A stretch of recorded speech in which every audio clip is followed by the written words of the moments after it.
राजस्थान में विधानसभा चुनाव के मात्र 3 महीने ही बचे हैं। ऐसे में सभी पार्टियों ने अपनी तैयारियां शुरू कर दी है। हनुमानगढ़ में सबसे पहले जो उम्मीदवार घोषित किया है सीपीआई पार्टी ने किया है। यहाँ के जो रघुवीर वर्मा है, कॉमरेड नेता, एडवोकेट, उनको यहाँ उम्मीदवार बनाया गया है। हमारे साथ खुद मौजूद है रघुवीर वर्मा, इनसे बातचीत करेंगे। रघुवीर जी, क्या लगता है इन चुनावों को लेकर किस तरह की आपकी तैयारियां, आपको उम्मीदवार बनाया है, पार्टी ने क्या सोचकर आपको उम्मीदवार बनाया? असल में भारतीय कम्युनिस्ट पार्टी मार्क्सवादी लगातार किसानों के, मजदूरों के, आम जनता के आंदोलनों में शामिल रही है और हमारी पार्टी का वही आधार है, चुनाव का भी और उम्मीदवार का भी। आपने देखा होगा किसान आंदोलन चला था तीनों काले कानूनों के खिलाफ, जिसमें 1 साल तक हम लोग टोल नाकों पर और बॉर्डरों पर रहे हैं। और इसी तरह यहाँ के किसानों की एमएसपी पर फसल की खरीद के मामला हो, शहर में बढ़ती हुई चोरियों का मामला हो, घग्गर में अभी जो पानी आया उसका सवाल हो, तमाम सवालों में जागरूकता के साथ जनता के साथ खड़े रहे हैं और यही हमारा आधार है और इसी आधार पर हम चुनाव लड़ रहे हैं। और पिछली बार जो चुनाव पूरे ज़िले में हुए, जहाँ माकपा का प्रदर्शन बड़ा शानदार रहा था, अच्छे वोट भी मिले थे और एक विधानसभा में हम जीत भी दर्ज की थी। और पूरे 5 साल हमने यहाँ विपक्ष की भूमिका निभाई है। भारतीय जनता पार्टी और कांग्रेस जिस तरह से निष्क्रिय रही है जनता के मुद्दों पर, उन तमाम मुद्दों पर हम सक्रिय रहे हैं और यही हमारा आधार है। रघुवीर जी, जिस तरह से आपने बताया, और जो माकपा के रघुवीर जो बलवान पूनिया भादरा से जीते और कांग्रेस सरकार को उन्होंने अपना समर्थन भी दिया और उसके चलते उन्हें पार्टी का जो आक्रोश है वो भी झेलना पड़ा था, उनको निलंबित भी किया गया था कुछ समय के लिए। और तो क्या मानते हैं, यहाँ आप जो भाजपा और कांग्रेस की जो लड़ाई है, हनुमानगढ़ की बात करें जहाँ से आप उम्मीदवार बने हैं, तो आपको क्या लगता है आप इनको भेद पाएंगे?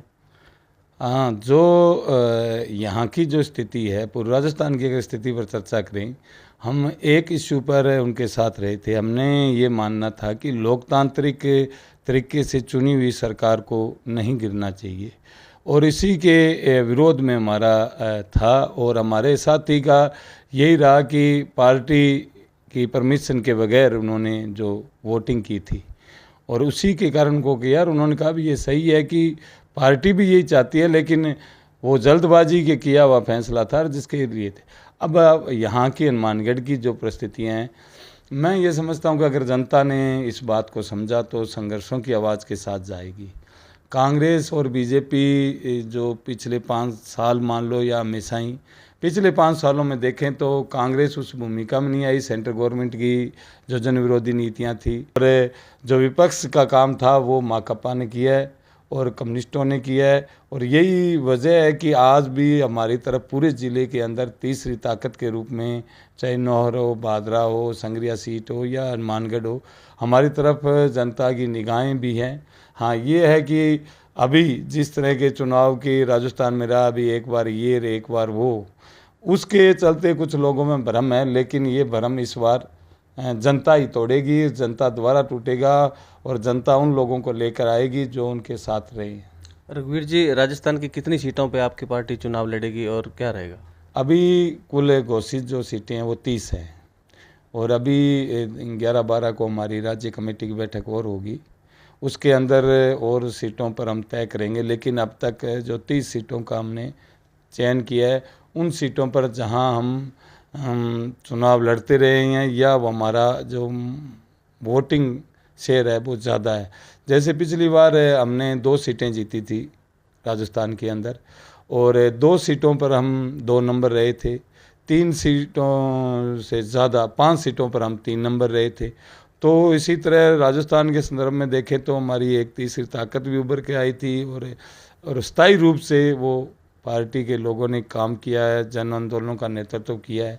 तो इस बार काफ़ी उम्मीद है और जिस तरह से गहलोत सरकार ने जो काम किया है, आपसी फूट दोनों में रही और होटलों में सरकार बंद रही है और उस दौर के अंदर कोरोना काल के अंदर भी हमारी पार्टी का नेतृत्व पूरे राजस्थान में सड़कों पर रहा है, तो शायद लोग वोट देंगे।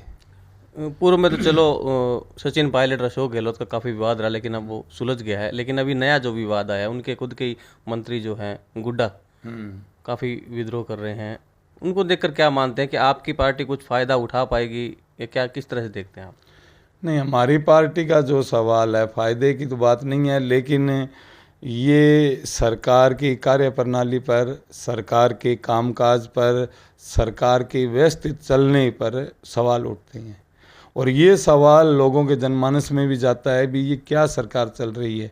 कभी होटलों में बंद रहती है, कभी सचिन पायलट दिल्ली जाता है, कभी अशोक गहलोत दिल्ली जा रहे हैं। ये समझ से परे है, क्योंकि एक उनकी विचारधारा एक है कुर्सी, हमारी विचारधारा होती है जनता की सेवा। अब वो कुर्सी की जो लड़ाई है, उस लड़ाई में आम जनता पिस रही है। और जो लाल डायरी का जो सवाल है, तो मैं तो दोनों को ऐसे ही मानते हैं, उसी सरकार का ही वो मंत्री रहे हैं और उनके पास लाल डायरी थी तो वो पहले निकालनी चाहिए थी जनता के लिए, और फिर भी नहीं निकाली तो विधानसभा में क्या किए उन्होंने। अब भी प्रेस के सामने आना चाहिए, बताना चाहिए भी क्या क्या घोटाले हुए हैं, किस तरह से ये सरकार काम करती है, तो लोगों को और इस बात का पता चलेगा सरकार क्या है। नहीं तो लाल डायरी के नाम पर क्या कहना चाहते हैं। अब वो घूम रहे हैं, 5 साल सरकार में मंत्री रह लिए और अब कह रहे हैं कि मेरे को सरकार ठीक नहीं है। तो ऐसी सरकार है और ऐसी वो विधायक है।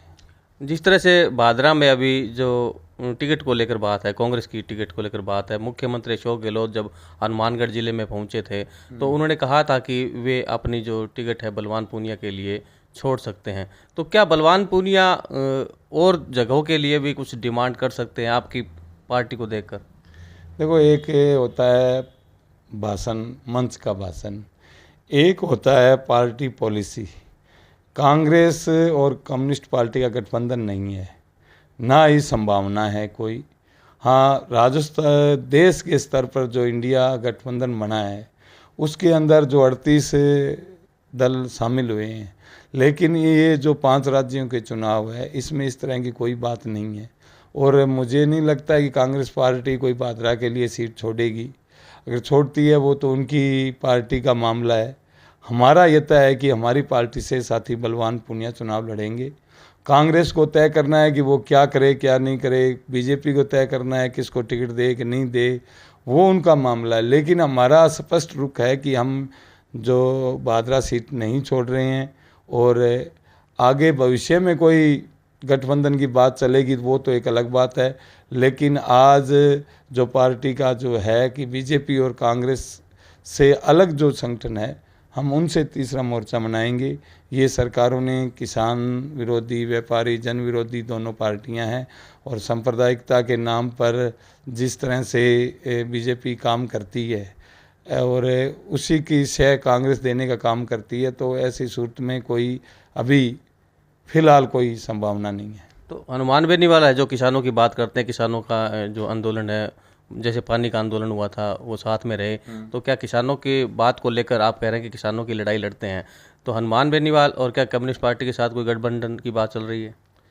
बात काफ़ी संघ दलों से चली थी, उसमें ये भी शामिल रहे हैं, और लेकिन अभी कोई नतीजे पर बात नहीं पहुंची है। ये संभावनाओं से इनकार नहीं किया जा सकता कि उनके साथ कोई बातचीत नहीं होगी, पहले भी हुई है, आगे भी हो सकती है। ये राज्य नेतृत्व हमारे जो राजस्थान के राज्य सचिव हैं अमरा राम जी, वो और हमारा राज्य सचिव मंडल राज्य कमेटी इसको लेकर तय करेगी। लेकिन हाल फिलहाल अभी इसको फाइनल फैसले पर नहीं पहुंची है। हाँ, गठबंधन होने की संभावना ज़रूर है, जैसे सीपीआई से है, जनता दल सेकुलर से है, समाजवादी पार्टी से है। ये इन पार्टियों से बात हो चुकी है और अभी फाइनल किया नहीं है मोर्चे का, तीसरा मोर्चे का ऐलान। तो कुछ पार्टियों से बात हुई है, कुछ से बातचीत चल रही है। जिस तरह से कम्युनिस्ट पार्टी आम जनता की आवाज़ उठाती है, विपक्ष की भूमिका निभा रही है, आंदोलन है, किसानों की बात हो, मजदूरों की बात हो, काफ़ी आगे रहती है, लेकिन जब वोट गिरने का वक्त आता है तो क्या मानते हैं आप, कम्युनिस्ट पार्टी को वोट नहीं मिलते?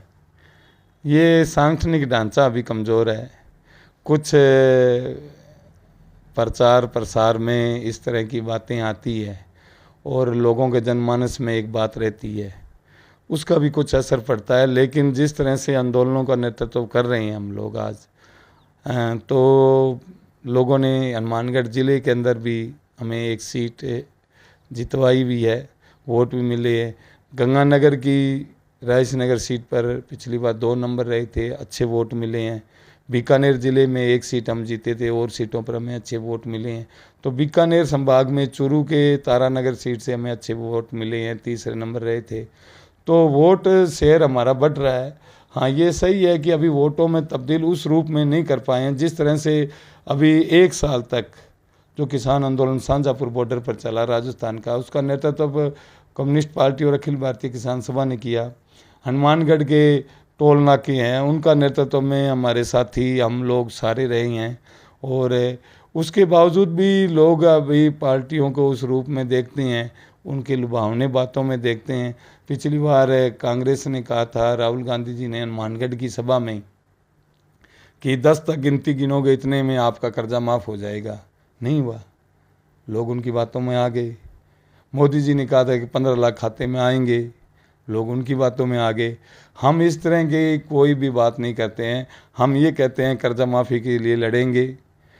खाद्य सुरक्षा में ज़्यादा से ज़्यादा लोग उसमें ज़रूरतमंद लोग शामिल मिले, आवास के लिए आएंगे। मनरेगा में जो सुविधाएं हैं उनका विस्तार होना चाहिए, उनकी मजदूरी बढ़नी चाहिए। ये सारे सवाल हैं, लेकिन हम उनके लिए कहते हैं कि हम संघर्ष करेंगे। हनुमानगढ़ की बात करें रघुवीर जी, जिस तरह से जातिगत फोटो की बात करें तो यहाँ जाट बहुल्य क्षेत्र है, तो आप क्या मानते हैं, आप जिस तरह से मजदूरों की बात कर रहे हैं, किसानों की बात कर रहे हैं, कितना प्रतिशत वोट आप हासिल करेंगे और आपको जीत की कितनी उम्मीद है हनुमानगढ़ से? जहाँ तक हनुमानगढ़ की राजनीति के परिप्रेक्ष्य में अपने बात करते हैं, तो हम जब कॉलेज में पढ़ते थे, मैं कॉलेज का वाइस प्रेसिडेंट भी रहा हूँ गवर्नमेंट कॉलेज का, और हम भगत सिंह को पढ़ कर ये आए थे कि समाज की व्यवस्था में बदलाव करना है। उस बदलाव की राजनीति में हम विश्वास रखते हैं। और जिस तरह से आंदोलन हमने लड़े हैं, आप जिस तरह से कह रहे हो भी क्या संभावनाएं रहेंगी, संभावना ये है कि हम यहाँ हमारे कार्यकर्ताओं को जिस तरह से उत्साह है, जिस तरह से लोगों के बीच में जा रहे हैं, हमें इस बार अच्छे परिणाम आने की पूरी उम्मीद है। और यहाँ के संदर्भ में जो जाट बाहुल्य की आप बात कर रहे हो, कम्युनिस्ट पार्टी कभी भी जातिगत राजनीति की बात नहीं करती है। जाति के नाम पर हम वोट नहीं मांगते हैं। हमारा हमेशा ही यही रहा है कि सभी जातियाँ, सभी धर्म समान हैं और जातिगत सम्मेलनों में हम नहीं जाते हैं। नहीं, अभी तक हनुमानगढ़ में जो विधायक बने हैं जाट बहुल्य से आए हैं, चाहे भाजपा से हो चाहे कांग्रेस से हो, वही बनते आए हैं। कोई तीसरा पक्ष कोई उभर कर आया भी नहीं। तो आप क्या मानते हैं, कुछ बदलाव आप परिवर्तन ला सकते हैं? परिवर्तन के मैंने यही कहा ना, व्यवस्था बदलाव के लिए हम लड़ रहे हैं। और जिस तरह मैं जिस जाति से आता हूँ उसके वोट भी 30,000 हैं, लेकिन मैं उस जाति के नाम पर या लोगों को कहूँ कि भी मेरे को वोट दे दे या मिलेंगे, हम वो राजनीति में विश्वास नहीं करते। हमने अगर लोगों की समस्याओं के लिए संघर्ष किया है तो लोगों से हमें उम्मीद करते हैं कि हमें वोट दीजिए। हाँ, लोग जातिवादी कोई सोच रखते हैं, यहाँ दलित उत्पीड़न के जितने ही मामले होते हैं उनमें मैं और मेरी पार्टी के कार्यकर्ता हमेशा ही रहते हैं। तो हम ये नहीं कहते हैं कि भी हमें दलित सारे वोट देंगे। मज़दूरों की जैसे आपने बात की, भाई हनुमानगढ़ एरिया में आज भी मज़दूर पे कोई हमला होता है तो वो कहते हैं कि चलो कम्युनिस्टों के पास चलें। अभी ट्रक यूनियन का विवाद चल रहा है, दोनों पक्ष कम्युनिस्ट पार्टी के पास हैं, लेकिन हमेशा से वो बीजेपी कांग्रेस में रहे हैं। लेकिन उनको भी उम्मीद है कि अगर कोई समस्या हल हो सकती है तो कम्युनिस्ट ही कर सकते हैं। आज टोल नाके पर कैंटर, वो पिकअप और सारी जनता बैठी है, सवेरे से फ़ोन कर रही है कि आप आओ। वहाँ बीजेपी कांग्रेस का नेता नहीं जाता है, ना जाएगा, क्योंकि ना वो बुलाएंगे, क्यों उनको पता है कि संघर्ष की कोई अगर चीज़ होगी ना। नहीं, संघर्ष के टाइम तो आपको यूज़ कर लिया जाता है, लेकिन जब वोट देने की बात आती है तब कहाँ जाते हैं ये लोग? चेतना का अभाव है, अभी वो समझ नहीं रही हैं। जैसे कल ही हमारे साथी कह रहे थे कि भादरा की जनता का धन्यवाद है कि उनमें चेतना आई है कि जिन लोगों ने उनकी आवाज़ उठाई उनको वोट दिया है। अभी नौर के अंदर कल मैं जाके आया हूँ काफ़ी गांव में, तो वहाँ भी ये आवाज़ उठ रही है। और हनुमानगढ़ की जनता से भी उम्मीद करते हैं कि ये आवाज़ उनके दिल तक जाए। और हमारी ये मुहिम है कि लोग अपने इश्यू तय करें और लोग पार्टियां तय ना करें। वो बंधे हुए जो सिस्टम जो चला आ रहा है कि ये इस बार बदल दो, अब हनुमानगढ़ में हर बार विधायक बदल रहे हैं, क्या फ़र्क पड़ने वाला है? फ़र्क उस बात से बदलेगा कि आपकी आवाज़ कितनी मजबूती के साथ कोई विधानसभा में रख रहा है, कौन आपकी आवाज़ के साथ खड़ा रह सकता है, उसका करैक्टर क्या है, वो करैक्टर किस तरह का है, जो आपके पक्ष का है कि नहीं है, ये बात समझनी पड़ेगी। अभी वोट के समय वो लोग निकल जाते हैं। अभी यहाँ के जितने व्यापारी हैं, 1 साल से आंदोलनों में हमारे साथ रहे, हमारे धरनों पर बैठे हैं, अभी वो अलग अलग पार्टियों का झंडा उठाए बैठे हैं, वो उनकी मर्जी है, लेकिन जब भी समस्या आती है फ़ोन हमारे पास ही आएगा। ये इस बात का हमें घमंड और गर्व है कि जब भी कोई समस्या किसी रेडी वाले को बाजार से हटाते हैं तो फ़ोन हमें करता है। नहीं तो आप अपनी पार्टी को मजबूत करने के लिए ये एजेंडा नहीं रख सकते कि अगर आपको हमारी ज़रूरत है तो वोटों के समय आप भी हमारी ज़रूरत बने और हमारी मदद करें? इस स्थिति पे ऐसी कोई बातें चलती है आपकी? नहीं नहीं, ये चलनी भी नहीं चाहिए कि ये जो लोकतंत्र है अपना, इसके अंदर यही है जनतंत्र के अंदर कि जो राजनीतिक दल बने हैं वो व्यापारी नहीं है, वो जनता की सेवा के लिए है। वो अलग बात है कि वो सेवा नहीं करते हैं, जनता की आवाज़ नहीं उठाते हैं, वो अलग बात है, लेकिन उनका लोकतंत्र, स्वस्थ लोकतंत्र के लिए ज़रूरी है कि सभी दृष्टिकोण चुनाव से नहीं देखने चाहिए। ये सही है कि चुनाव का जब 6 महीना रहता है तो सारे लोगों का जो नज़रिया है वो चुनावी हो जाता है। नहीं, कहीं आपकी ये सोच भी रहती है कि रघुवीर जी की पार्टी कोई भी जीते कोई भी हारे, आपको तो संघर्ष करना है, आंदोलन करना है, क्या आप? नहीं नहीं, आंदोलन करना चाहिए समस्या हो तो, और जनता के हित प्रभावित हो रहे तो करना चाहिए, धरना देना चाहिए। और अगर आपको लगे कि प्रशासन शासन उनकी आवाज़ नहीं सुन रहा है तो उनकी आवाज़ उठानी चाहिए। मैं आपको एक गांव का उदाहरण देता हूं कि जोड़कियां गांव है, डॉक्टर राम प्रताप जी पूर्व मंत्री जी का गांव है। वहाँ एक दलित बच्चे ने सुसाइड कर लिया, सुसाइड किया, उसमें नहर में उसकी बॉडी को निकाला, उसमें लेटर निकला, उसके अंदर सुसाइड जिन लोगों की वजह से किया उनके नाम लिखे हुए थे। दिवाली से 2 दिन पहले का मामला था। तो वो हॉस्पिटल में बैठ गए, गांव के लोग मेरे को फ़ोन किया, मैं गया, मैं वहाँ गया, उनकी बात सुनी, उन्होंने कहा अभी मुलजिमों को कोई राउंड अप नहीं कर रहा है, कोई पूछताछ नहीं कर रहा है, आपने भी देखा होगा। तो 4 दिन लगे साहब, दीपावली से 1 दिन पहले छोटी दीपावली, दीपावली और रामनवमी, जिस दिन ये जो नेता थे वोट वाले ये स्नेह मिलन कार्यक्रम कर रहे थे और हम और नाली के पास दरी बिछा के बैठे हुए थे। तो हमें ये लगा कि स्नेह मिलन नहीं, ये इन लोगों का अधिकार है जो इनको मिलना चाहिए, इसलिए हम बैठे थे। तो उस वक्त भी हम नहीं सोच रहे थे कि हमें वोट लेना है क्या यहाँ से, हमें भी पता है कि वोट के समय क्या स्थिति रहेगी, लोग क्या सोचेंगे। लेकिन आज जो लोग चुनाव लड़ने की तैयारी करते हैं, किसी अनजान घर में कोई डेथ हो जाए ना तो बैठने जा रहे हैं, दुख प्रकट करने जा रहे हैं। अगर चुनाव निकल जाए तो 4 साल तक उन लोगों में नहीं जाते हैं जिनके उनके परिचित है, रिश्तेदारों के घर नहीं बैठने जाते हैं। ये लोगों को थोड़ा चेतना आनी पड़ेगी, समझ जाएंगे। तो ये थे उम्मीदवार सीपीआईएम के रघुवीर वर्मा, जिन्होंने कहा है कि लोगों में चेतना आना जरूरी है।